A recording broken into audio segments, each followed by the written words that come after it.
And then Kanji said, let's record a demo. And then the thing ends up on radio, and I'm like, Kanji Bona. It's like, Bex, no, it's good, it's fire, it's Kanji Bona. Get a chair. This was the first ever episode of CTA I watched, and I remember it mostly not because of what was said, but because of how it was said.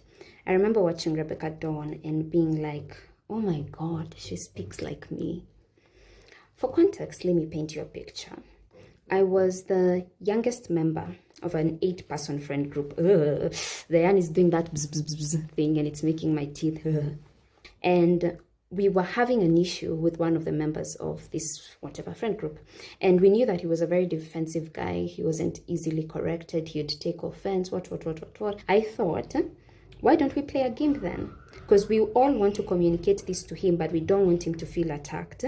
Let's play a game. Let's call it hot seat. Let that person sit on this chair, and we are going to tell them, every person is going to say what they consider good about this person and what they think this person can work on.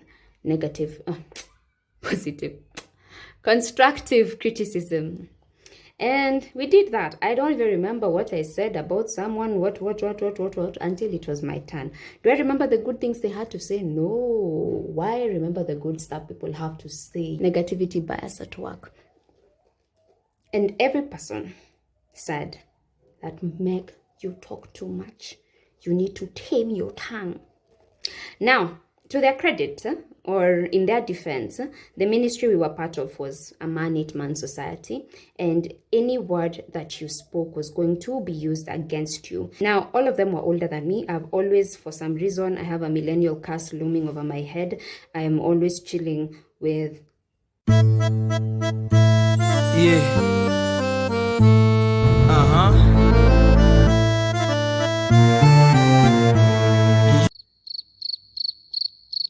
And because of that, they had their guards up. They knew just how to act around people. For me, I was naive. I believed in the world. Every Michael Jackson song, heal the world. We can make the world a better place.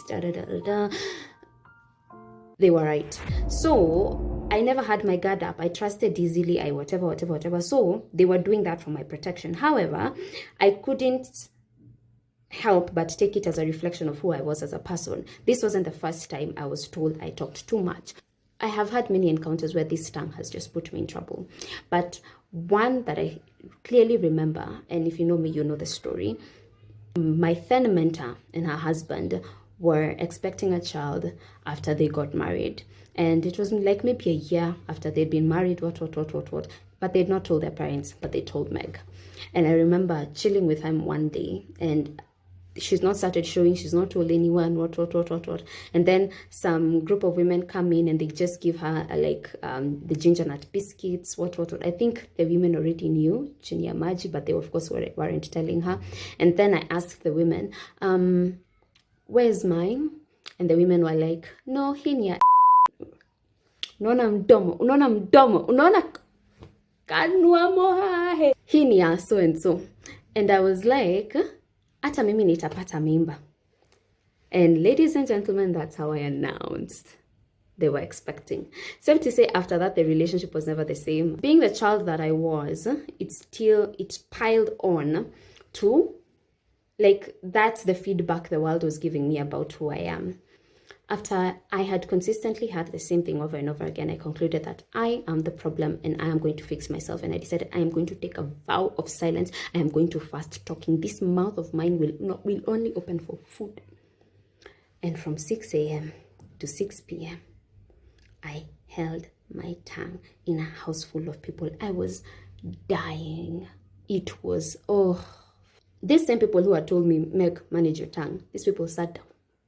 And they joked about it and they mocked me. And if you people think I have forgiven and forgotten, no, I have just forgotten because I get busy and distracted with other things. But rest assured, when I get the time, I look back at the events of this day and play back every single thing you said. And I let the rage just spew from the bottoms of my heart. And I do nothing about it because vengeance belongs to the Lord. Sliding, I'm riding through the back like on a beat, bro. Thinking back at what I felt when watching this episode, it further affirms what I believe in terms of representation. that we're all looking for ourselves in other people. And there's nothing that's more encouraging than seeing someone who is like me, who is where I want to be. So, nowadays, like I said, I walk around very shielded, very quiet. But I remember recently somebody when in the office just said, "I like your hair," and I was like, "Let me show you my talent." Oh, got the a little tenderness. Oh, lovely. Ah! No. I removed my headphones and yeah, now I have her number. You can tell somebody to be wise with their tongue, to know when to speak, to read the room, to not trust everyone, to, categorize their friendships and their friend groups and the people they choose to trust. But you cannot tell somebody, you talk too much. What's the appropriate amount of talking? It's one of those 8 people that gave me that book. It's called Spirit-Led Temperaments by Tim LaHaye. And I read it, and then at the end it was like, you can change your temperament. You're telling me when God was making me in the factory of heaven, he was like, okay, I'm just going to give her sanguine spare parts, but then when she gets there, I'm going to tell her being sanguine is sin, and then she's just going to become melancholic. Bruh. So that's even what put me on that whole path of changing my temperament. Until later when I learned, actually, I'm not sanguine. I am extremely male if I am to fall and if I'm actually going to work with that thingy, but I don't. I learned that what sponsors my tongue is the same thing that sponsors my wit and intellect. It's the same thing that sponsors my humor. It's the same thing that has given me what do we call it? Is it binocular vision disorder? This thing. It's the same thing that has given me RSD. It's the same thing that has given me ED. I'm not even going to tell you what those stand for. It's because I am neurodivergent. It's rooted here. I can't And I don't want people telling me in the comments, "Oh, Meg, but even if it's in your mind, God can change you." I don't want to be changed. I am perfect as I am.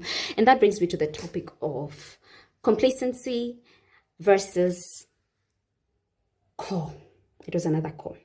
Complacency versus contentment. Complacency versus contentment. Because I have come to a place where I am content with who I am. I am content with what I have. But I don't want the contentment to become an enabler. You don't know the level of self-loathing this thing had taken me into. Like, I loathed who I was. I loathed who I am. Accepting myself does not mean enabling the negative aspects of my character. Again, negativity, bias, self-loathing, all those things, I would have decided to hide this light from the world. And how I know that I am a light, first of all, is honestly all the feedback that I get. One of the compliments I love the most is when people tell me, "Oh, you're so authentic, you're so real, Had things gone my way, you would have never known me this way. I would have Chimamanda'd Ngozi Adichie's you guys. That was the plan. I remember I used to enter events and I was like, I'm going to Chimamanda all these people. Good morning, everyone. Then somebody's like, Meg, hey, Selma! But now watching this video and watching the entirety of her series, I was like, that's how I speak. And now she even has a podcast that I love following. And I'm like, oh, you're such a breath of fresh air. And the world is very quick to say, like I watched a video of a girl saying, oh, we love warm people, the people that make you feel welcome, the people that make you feel comfortable. They're just exuding with light, But the world is extremely mean to warm people. Ask me, I know. All these experiences gave me serious social anxiety. Like, you have no idea. Some people assume it's pretentious because, oh, Meg, you talk to a camera, you talk so well. I've had you public speaking. Yes, well, this is the thing. There are different kind of rooms. If I enter a room and I am meant to lead and I was prepared to lead, my mind comes ready to do that. But if I enter a room and the only person I know is the person who invited me, be ready to babysit. And that's why I don't even go. That's why I don't interact with people, because I'm not going through the emotional madness of interacting with human beings in a man-eat-man society. Yes, I think part of people being warm is also we are very trusting, and we have quickly come to learn that that's not the kind of world we live in. So that's why I love watching CTA. because I can watch CTA and I see myself in Rebecca Dawn and I see myself in Kendi. First of all, there is that relatability because I see myself, and then there is that inspiration because I see how they've beat the odds, and then there is that aspiration because I see where they are and I'm like, it is possible. I told you to get a chair for a reason. My question is, when watching CTA, who have you seen yourself in? Who is that person who has inspired you and who are you aspiring to be?